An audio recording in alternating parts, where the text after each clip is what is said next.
Could all the trustees please log in?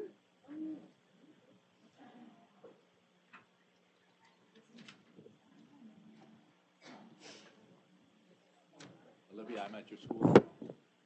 Okay. Good evening and welcome to the special board meeting of the Halton District School Board for Wednesday, December the 11th, 2019. And today, I would like to recognize that it is the Halton District School Board EA Appreciation Day. And this, you handed it to me and then it's disappeared. The day commemorates the beginning of the Halton District Educational Assistants Association. And we appreciate all the work that educational assistants do in our system. They put their heart into their work every day. So we want to say thank you. And I'd like to welcome everyone and remind everyone that this meeting is video voice recorded and live streamed from the hdsb.ca website, and I would ask that you turn all your devices to silent mode. So today, Trustee Gray is going to be late. She's having, I believe, some traffic issues. And Trustee Collard should be joining us on the phone. This evening, Trustee Shuttleworth will be honoring the land. Halton, as we know it today, is rich in history and modern traditions of many First Nation and the Métis. From the Anishinaabe to the Attawandaron, the Haudenosaunee, and the Métis, the lands surrounding the Great Lakes are steeped in Indigenous history. As we gather today on these treaty lands, we have the responsibility to honor and respect the four directions: land, waters, plants, animals, ancestors that walked before us, and all the wonderful elements of creation that exist. We would like to acknowledge and thank the Mississaugas of the Credit First Nation for sharing their traditional territory with us. Thank you very much.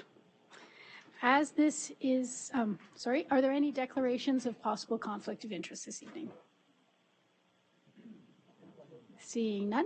Oh, thank you, Trustee Oliver. It's good to see.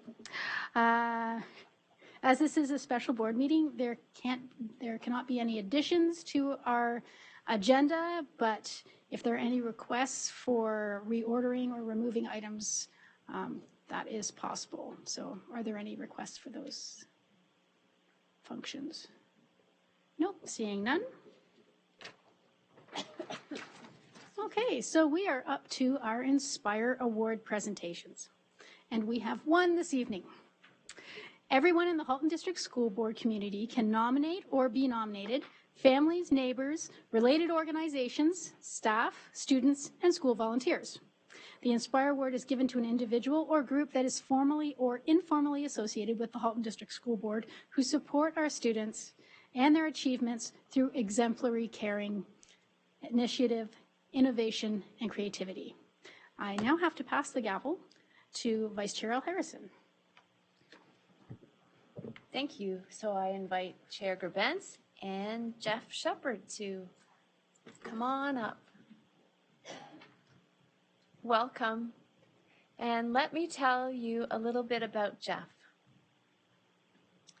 Jeff is a secondary special education resource teacher at Robinson High School. He coaches field hockey, track and field, and swimming, and is an avid participant in local community events and races. Jeff is passionate about the MMR community and is an advocate for the school's Community Pathway program. He continuously goes above and beyond to support students and staff and to think outside the box and be creative. Jeff motivates students to strive for success and reach past their comfort zones. Staff and students appreciate Jeff's positivity, his passion, and his joy. And so on behalf of trustees, thank you so much.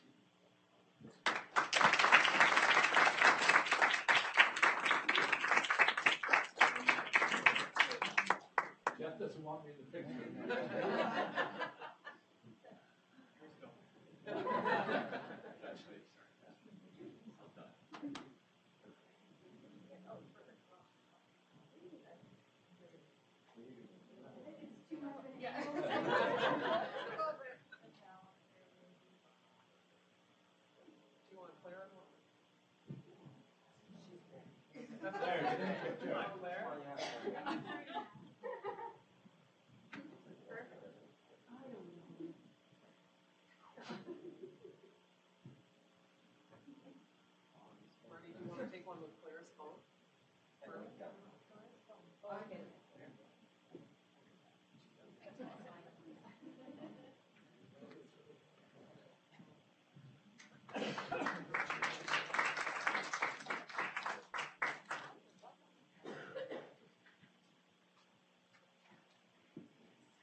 Congratulations again. So another award winner, Larissa McClelland, a volunteer at Robinson High School, has chosen to receive her award at the school. So congratulations to Larissa as well.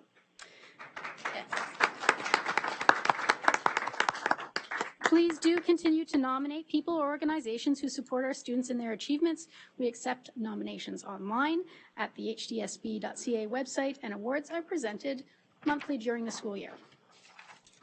Okay, there are no delegations this evening, but there are a couple of presentations. And the first is the Betty Stevenson Recognition of Achievement Award. And to tell us about the award and its recipients, I will cede the floor to Patricia Tapp.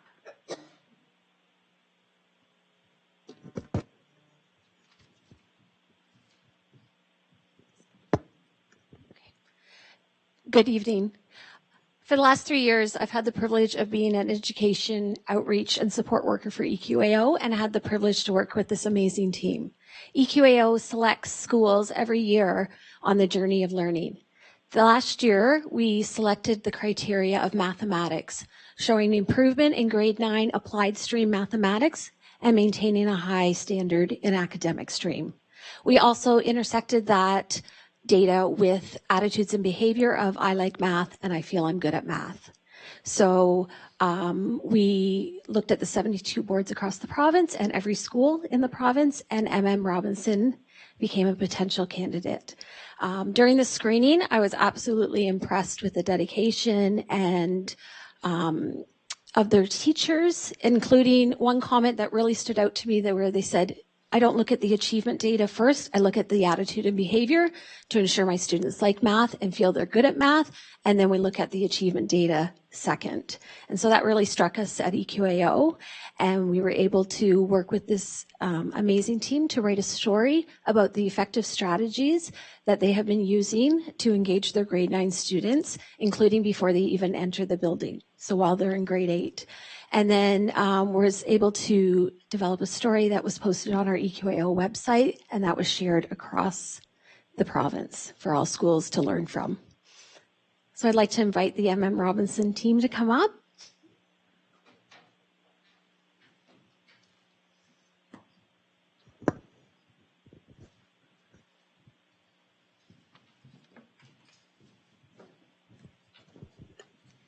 I think before we present the 2 plaques, I'm going to turn it over to Claire to introduce the team. Okay. The microphone. Hi, everyone. Allow me to introduce our team because we're really, really happy to be here and very proud of this.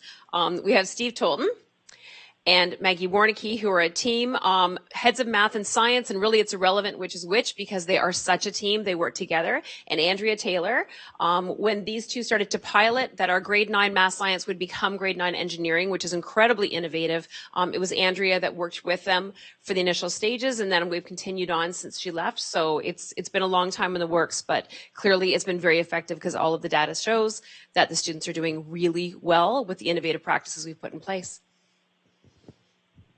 So it's my privilege, as your colleague now, to present you with the Dr. Betty Stevenson Recognition of Achievement Schools on the Journey of Learning plaque. So that's the first one.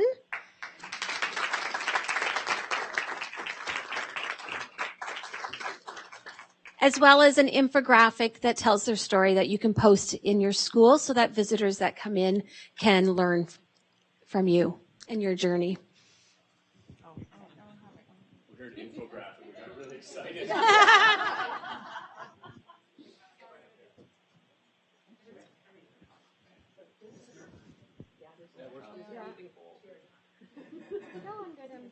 Oh, yeah. When I do I'll catch you. Okay, thanks.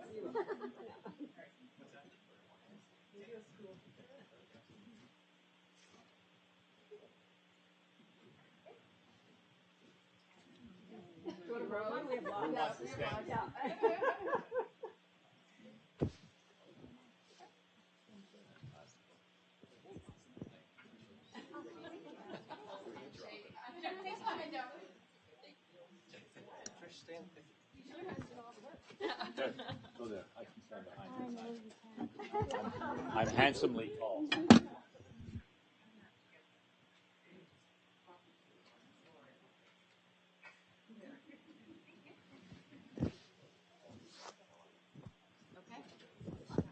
Pedestal. I'll do it.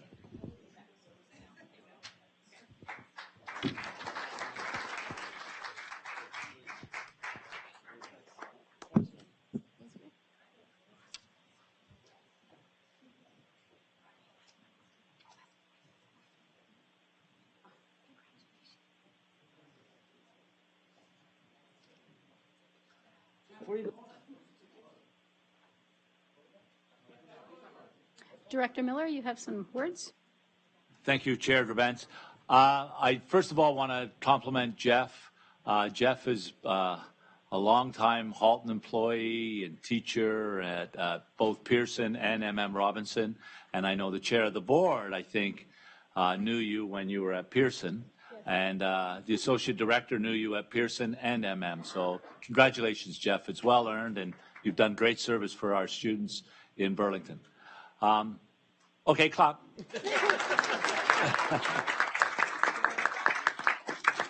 Okay, that's enough. It'll go to his head. But I wanted to comment for the Betty M. Stevenson Award to trustees. This is a really big deal. There's 72 boards in this province, and few have won this award.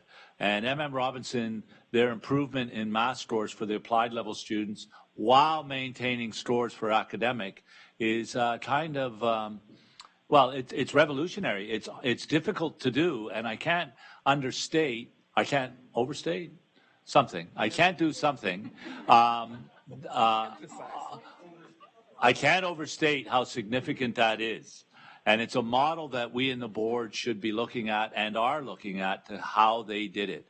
And it's a credit to the administration of the school, but most importantly, it's a credit to the teachers and the staff that work with those kids every single day. And I think what they've demonstrated, and Trish mentioned it at the beginning about the attitudes, if any of you have ever taught grade 9 applied level students, it can be a challenge. Their attention is not always on mathematics, shall we say.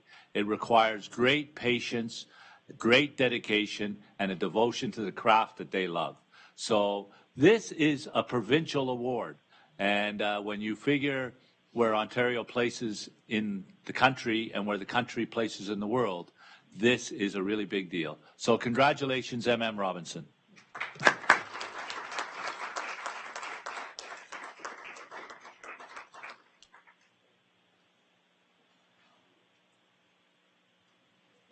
Okay, so the second presentation is on the Parent Involvement Committee, otherwise known as PIC.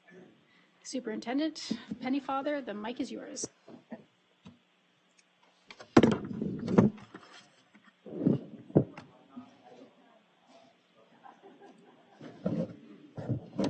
Thanks.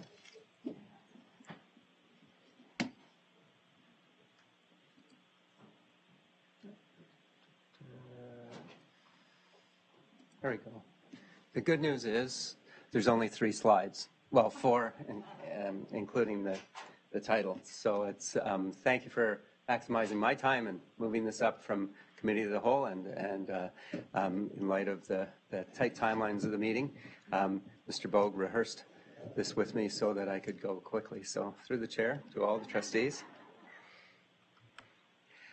First of all, what's happening for PIC? a little background. Our conference on October 19th was very well attended. We had 349 attendees, which was quite high. Our feedback, we went over in our November 28th meeting, and lots of positives about the conference. It's well liked, and one thing you notice is the folks who are there are our educational mavens from our parent community. They're the same folks that you see out at as pick reps. They're the same folks that you see when you do a boundary review, either on the team or in the audience. So it's 349 influencers from the parent community, so that's a great thing. Our November 28th meeting featured Scott Podreberic's presentation on safe schools and code of conduct, and it was also, the purpose there was to collect feedback for a report that he is doing on the code of conduct, and it really gets to the purpose of PIC, that feedback loop with between the board and the parents, and them giving valuable input to our team. So it really went well. Our planning team meets January 16th. And we have our next PIC rep meeting February 18th, where our equity department will be doing the same kind of feedback and collecting data and opinions from our PIC reps. April meeting. What we want to do is make that PIC rep driven, so we hold them at the last meeting, and we're going to be doing that again to make sure that it's not just us going to them and telling. They're asking us about some things, and we can have a better discussion that way. So that's general. PRO grants. I know this was out there for folks last year. 72 projects received PRO grants. That was actually a working number. When we started digging, it was 80 and change last year. On average, over the years, it's around 70 applied. This year, the total board grant was reduced, and we put a process in place, which we went over with the PIC reps, and there was lots of communication, thanks to Joanne Basta. And we received 73 applications for our PRO grant for our December 9th deadline, which exactly uses up $36,500. So we're going to get the money out of the door by Christmas to those schools, and we thank them for taking the time. The PIC reps, chairs of council, and the principals working together on that. So that went well. And then looking ahead, what we are going to do is update the terms of reference / bylaws to reflect Reg 330. So this is some of the work that we have to do. We have to alter some of our practices so that we're compliant with the reg. For example, the number of public meetings per year. There has to be 4 public meetings, and the way they define meetings now, that can't include your PIC conference, that kind of thing. So we'll be focusing on that feedback loop as part of those meetings. That's the way we're going to do that. We also have to address the new fiscal reality. There was $36,000 instead of $90,000 that came for PRO grants, that kind of thing. One thing we decided at the meeting on November 28th was that we would be deciding in the fall about the PIC conference for next year. We want the PIC committee to look at what kinds of things they want to do and when would they do them, but also look at what type of funds do we have to address this, because the landscape is altering a bit. And that was a consensus decision, and they threw out possible dates of a conference, April 2021 or October 2021, but they also threw out some other ideas that they'd like to investigate in terms of what we could do as a PIC committee. So this year will be at a bit of a transition with these things going on, but it won't be anything abrupt, and there'll be lots of consultation. And as we get the terms of reference, we have a great one now. It'll be more tweaking to that. That'll go to trustees early in the new year, and then it'll come up at our first PIC meeting in January. Thank you. Hey, are there any questions for Superintendent Pennefather? Trustee Daniele. I just want to say how much I enjoyed the regional PIC meeting in Milton a few weeks ago. I know you didn't get a huge crowd, but you had a very enthusiastic crowd, and it was very enjoyable. Thank you for that. Thank you very much. And we had 44 come out, so that was not bad. And also, I should have I forgot to do that.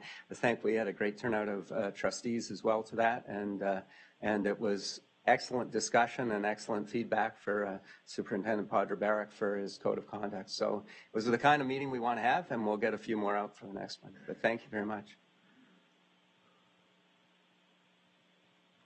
Okay, seeing no more speakers, I have a question. So we have our striking committee later on tonight, and I know in the Education Act we need a minimum of one trustee.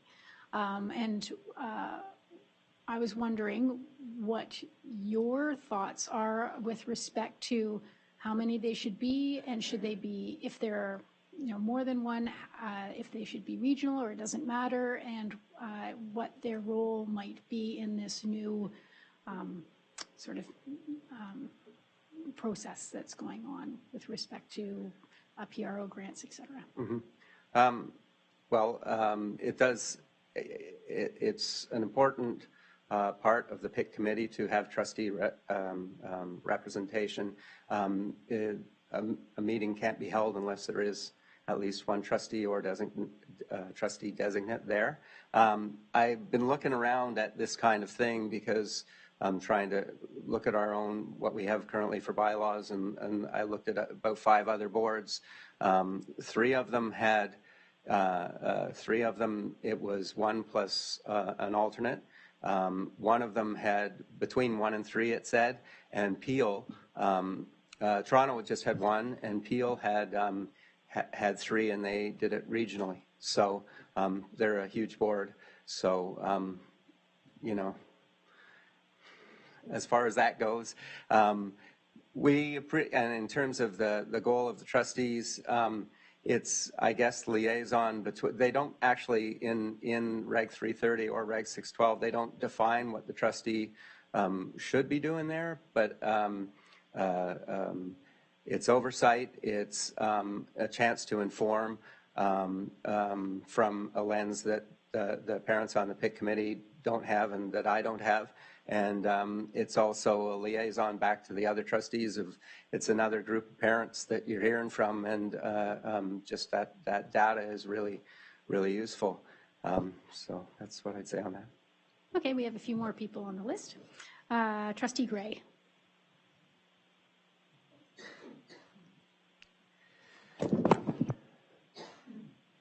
Thank you very much.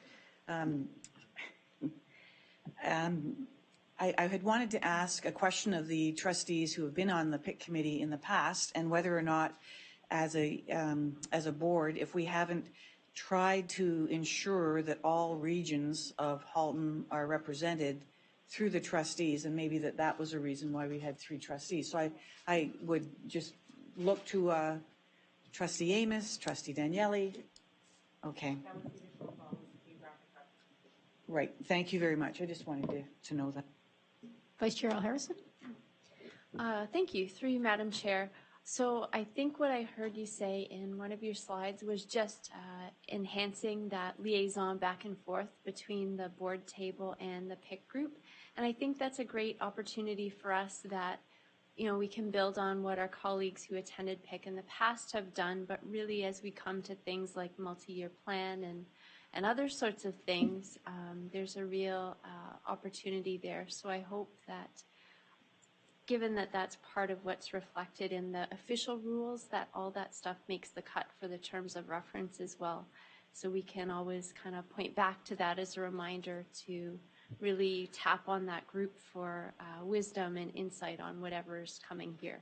And you raise a great point there, because at the last meeting that we had last year, in the spring meeting with the PIC reps, Trustee Amos presented the funding discussion that you were having, and it was really well received by parents, and it was come from a different lens than, say, equity from a teacher or an administrator in our equity department, or from me. It was coming from the trustees, and looking ahead, I would welcome that if we figure out something where one of the 4 public meetings is a trustee-led, because it could be something to do with the multi-year plan or something, gathering data, whatever you chose. But there's lots of opportunity there. So we would welcome that.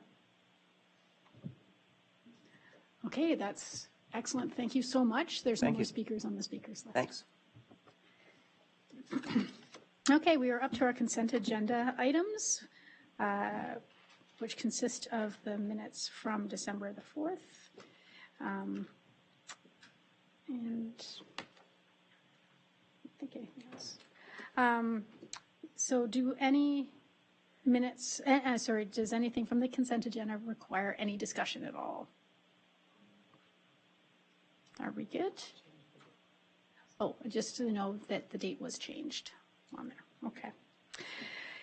Okay, so I'm going to put the motion on the floor. Be it resolved that the Halton District School Board approve the consent agenda action items for December 11th, 2019. Moved by Trustee Rocha, seconded by Trustee Daniele. Okay. All those in, oops, sorry, picked the wrong one.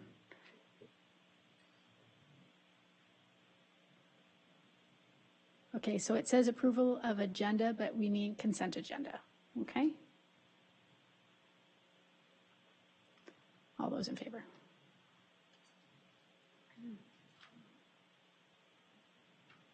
Okay, that passes unanimously. Thank you very much. Okay, now we are up to our ratification action items. I'd like to draw your attention to number 411, trustee expense policy on page 10, report 19152, submitted by Trustee Collard. May I have a mover? I'd like to move that, please. Okay, thank you, Trustee Collard, seconded by Trustee Rocha. Thank you very much. I'm going to read the recommendation.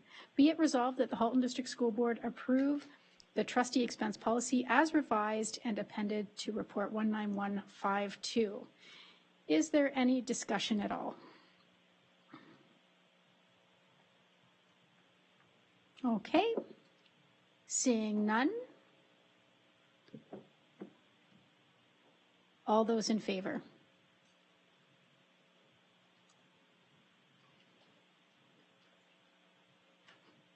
That carries unanimously. Thank you very much. Okay, now I'd like to draw your attention to number 412, revised estimates 2019-2020, report number 19147, on page 17 of your board package, submitted by Superintendent Nagoy. We have at the table this evening Controller Sweetman. Thank you very much for coming tonight. May I have a mover, please?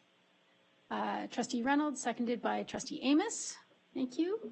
I'm going to read the recommendation in, and then we can have any debate or discussion. Be it resolved that the Board of Trustees approve the revised 2019-2020 in-year deficit elimination plan in the amount of $2,218,228, and that the Superintendent of Business Services and Treasurer be authorized to action the plan as outlined in Appendix A.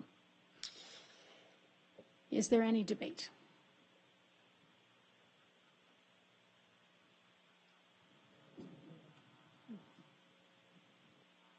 Okay, seeing none.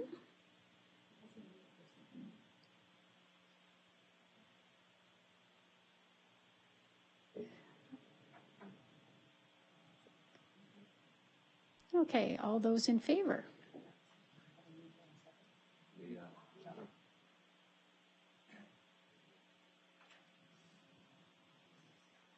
And that carries unanimously. Thank you very much.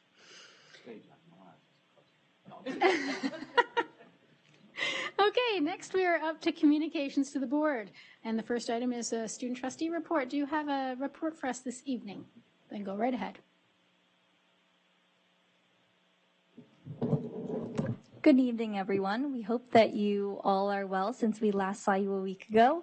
Tonight, Trustee Burns and I are going to be giving our last student trustee report of 2019, and we're going to touch upon our Senate, the Halton Youth Leadership Symposium, and some of our future initiatives that we hope to bring up in the new year. I'll start by touching upon the planning of HYLS, which was a large focus at last night's Student Senate meeting, specifically for the elementary and secondary sessions. Back in August, Trustee Burns and I went through all of the suggestions from HYLS attendees from last year, and the majority of the students stated that they enjoyed the interactive aspect of it, and they wanted a wide variety of workshop ideas. So we listened. With the help of our senators, we all decided that the following would be included in HYLS 2020.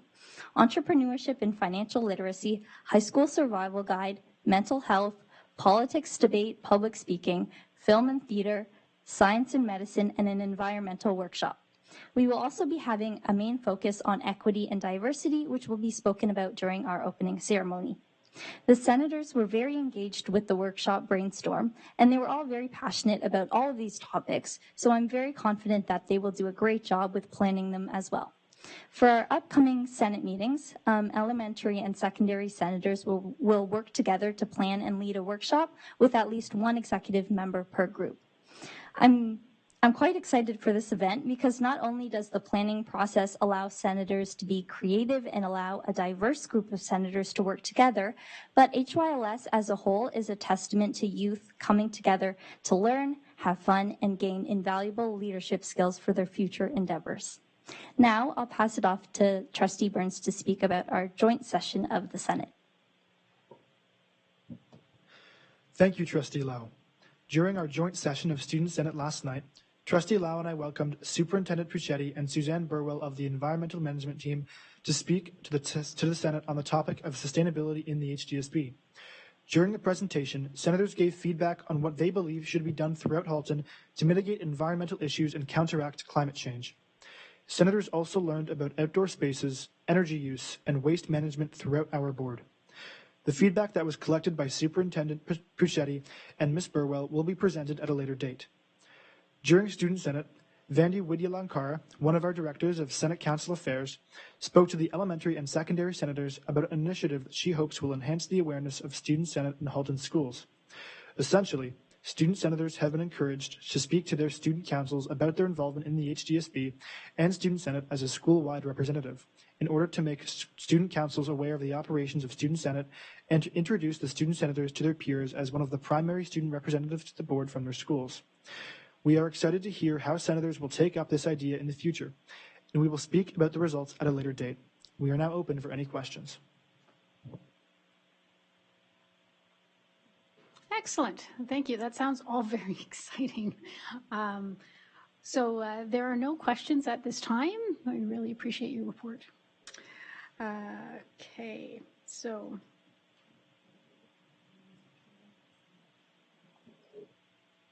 We'll be bringing, or Donna will be, or Trustee Daniele will be bringing up a notice of motion later on tonight. Thanks. Sorry. Excellent. Okay, that sounds great. Okay, so right now there aren't any action items listed for the first board meeting of the new decade on January the 8th, 2020. But don't worry, we'll have action items by then. We also have no information items for this evening. Now, coming up to notice of motion, are there any notices of motion? Trustee Daniele. Thank you. Well, I just do have on behalf of the student trustees and Trustee Shuttleworth and myself, there'll be a notice. This notice motion of a motion that will come forward in January to amend the student trustee election policy to reflect legislative changes around dates. Okay, that's great. And I see that Trustee Reynolds also would like to speak. Yes, thank you. I'll be bringing a notice of motion for our January 8th meeting. It's to comply with our trustee expense requirements, which is getting board approval to attend a professional development seminar for audit committee members. Okay, great. I know that there was information distributed, so the final, we just need the final one to go to a general manager, manager Goldmaker. Thank you. Okay. We are now up to the director's report. Director Miller. Thank you, Chair Drabens. I only have one item, but I first want to report to Trustee Lau that I am well. Thank you. Did she hope we were all well? The only thing I have on the director's report tonight is the director's annual report, which is in section 283(3) of the Education Act, requires that our board report, the director's report it's actually called, be submitted to the Board of Trustees at a December meeting and then posted on the board's website on or before January 31st of the following year. So it is essentially done. We're cleaning it up a bit, but for trustees, as required by the ministry, the 2018-19 Director's Annual Report is now available through the UAT site for trustees. To view it, trustees must be logged into your HDSB account, not a personal Gmail account. Later in December, the site will be made available on the public HDSB website, which satisfies the requirements. So we will be posting it about a full month before we're required to post it. Requirement to submit to the Ministry of Education. What the report must contain, it must report the board's strategic goals and progress that has been made against these goals in the previous school year and actions the board is taking in those strategic priority areas where goals have not been met. And Manager Dortmaker will be sharing the link with all of you. And that's my report. Okay, do we have any questions for the director?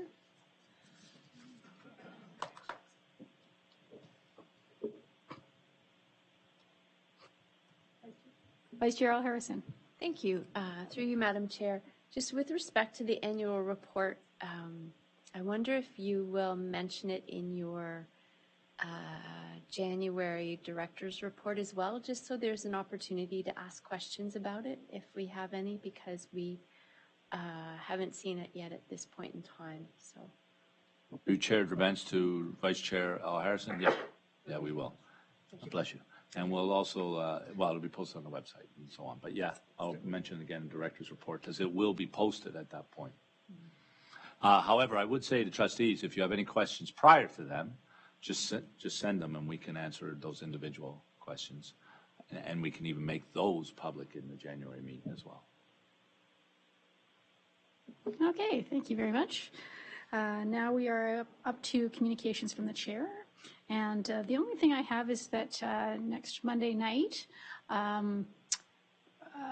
there will be a delegation going to the city of Burlington in support of continuing to look at the memorandum of understanding between the local boards and the city of Burlington about getting free transit for high school students for possibly next September. So we would love for the community to join us, to include their voice in this, either by joining us down at City Hall to be in the gallery with us, welcome to have to put forth their own delegation, of course in support is what we'd love to hear, or sending letters to the council in support. We believe that this would be a great initiative for the students of Burlington. It would allow students to be able to take more advantage of extracurricular activities if they don't live close to schools. It'll allow them to get to co-op placements, volunteer opportunities, which are requirements for their graduation.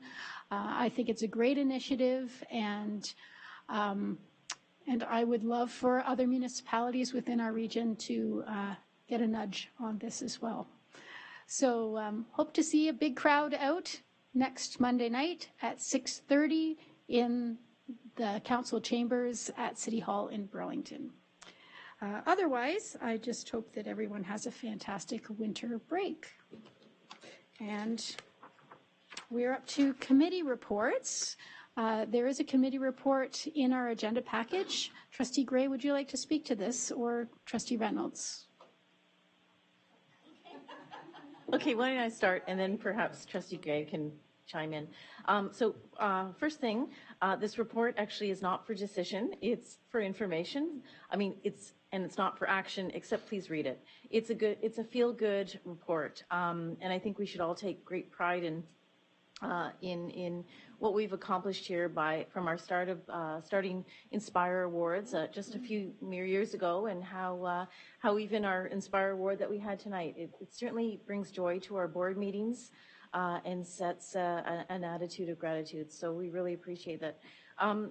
In the report, you'll notice that we receive nominations from students, staff, and the system, and awards go out to students, staff, and the system. So keep nominating people, please.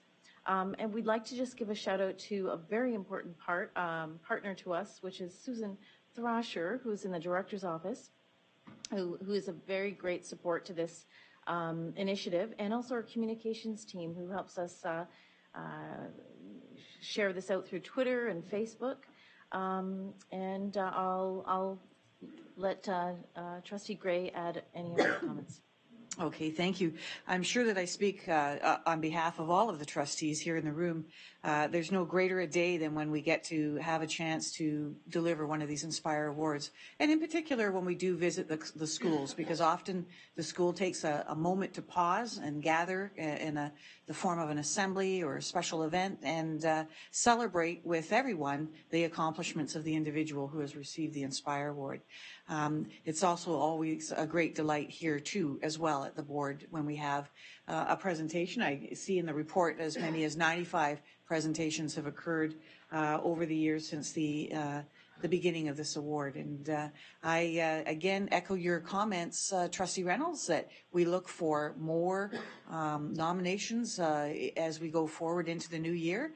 And we again congratulate all those who have received an award to this date. I think it's over 200 some odd individuals have been successful in receiving this award. So congratulations, and thank you very much also to all the trustees who work diligently at the beginning of the month, every month, to help with the evaluation of the nominations. Thank you. That's great. Very apt that we had an Inspire Award tonight as this report comes forward. It's nice. Are there any other committee reports at all? I know it's only been a week. Okay, seeing none. Any questions or comments from trustees?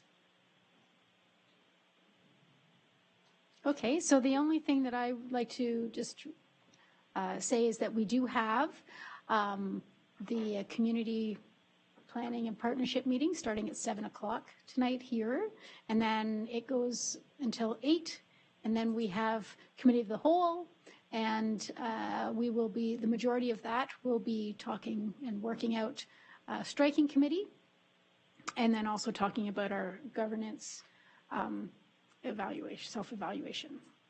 So otherwise, our agenda here is exhausted, and I declare this meeting adjourned.